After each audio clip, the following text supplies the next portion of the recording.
بسم اللہ الرحمن الرحیم۔ محترم ناظرین کرام، السلام علیکم۔ عزیزان کرام، کیا نماز جمعہ کی صرف 2 فرض پڑھ لینے سے اس کے بعد نماز ہو جاتی ہے یا نہیں ہوتی؟ سب سے پہلے اپنے ذہن میں اس بات کو ضرور رکھ لیں کہ جو سنت مؤکدہ ہیں ان کو چھوڑنا گناہ ہوتا ہے۔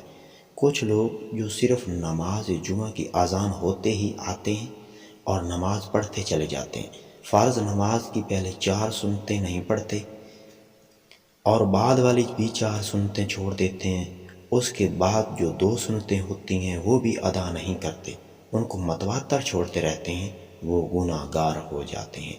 نماز جمعہ کی صرف 2 فرض پڑھ لینے سے نماز نہیں ہو جاتی، بلکہ جو پہلی 4 سنتیں ہیں وہ بھی مؤکدہ ہیں، جو بعد کی سنتیں ہیں وہ بھی مؤکدہ ہیں، 2 سنتیں بھی ہیں، ان کو ادا کرنا لازمی ہوتا ہے۔ کچھ لوگ ایسے بھی ہوتے ہیں جو فرض نماز پڑھنے کے بعد فوری طور پر اٹھ کر اپنے کام کاج میں مصروف ہو جاتے ہیں، دعا بھی نہیں مانگتے، تو وہ لوگ نماز جمعہ بھی ادا نہ کریں، اس کا کوئی فائدہ نہیں ہے۔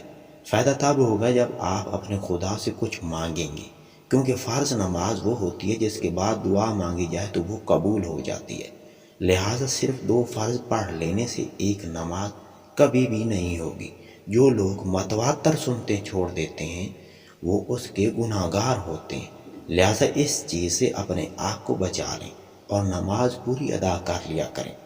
سنتیں پڑھنا لازمی ہے، لیکن جو 2 نفل ہیں اگر اس کو چھوڑ دیا جائے تو اس کا کوئی گناہ نہیں ہوتا، لیکن اس کو بھی متواتر عادت نہیں بنانی، اس کو چھوڑنے کی بھی عادت نہیں بنانی، لیکن جو سنتیں فرض سے پہلے ہوتی ہیں اس کو بھی ادا کریں، 4 سنتیں بعد کی ہوتی ہیں وہ بھی، اور 2 سنتیں وہ بھی۔ آپ کا بہت شکریہ۔